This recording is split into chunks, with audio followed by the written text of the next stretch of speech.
Very often people ask me, but what does Maraschino taste like? And quite frankly, it's quite difficult to describe for somebody who never had it because it's quite a whimsical taste. You think of lychee or lychee, hint of roses and elderflower. Is very opulent, very bold, very intense and lingering. Now, how do we make maraschino? First of all, the typical straw-wrapped bottle is still handmade these days. The product itself is a combination of the Luxardo Maraschino cherry, which is a proprietary type of cherry, black sour cherry. The family of Luxardo, a sixth-generation family, they own more than 22,000 cherry trees. The cherries are harvested, they are steeped in neutral alcohol, and then they also keep a little bit of the branches, the leaves, and so the cherry with the whole pit. It's infused for about 3 years in large wood casks, like big vats. And after 3 years, the product is distilled in a copper pot still.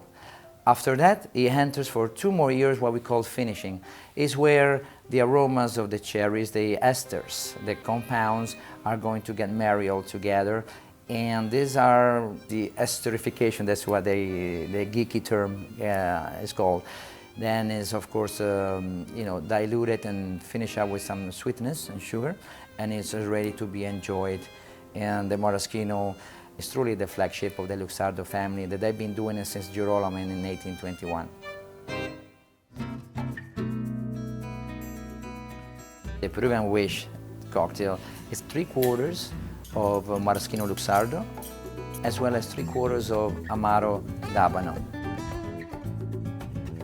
And then I use 1.5 ounces of Peruvian Pisco. In this particular case, I use Barsol Primero, which is a spirit obtained from Quebranta grape, which is non-aromatic grape.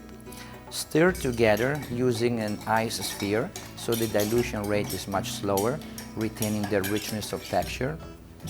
And also serve with the ice sphere that I previously used in the mixing glass. And it's garnished with the twist of grapefruit that releases these beautiful aromatic essential oils. And it goes very well with the maraschino because grapefruit and maraschino is a match made in heaven for me.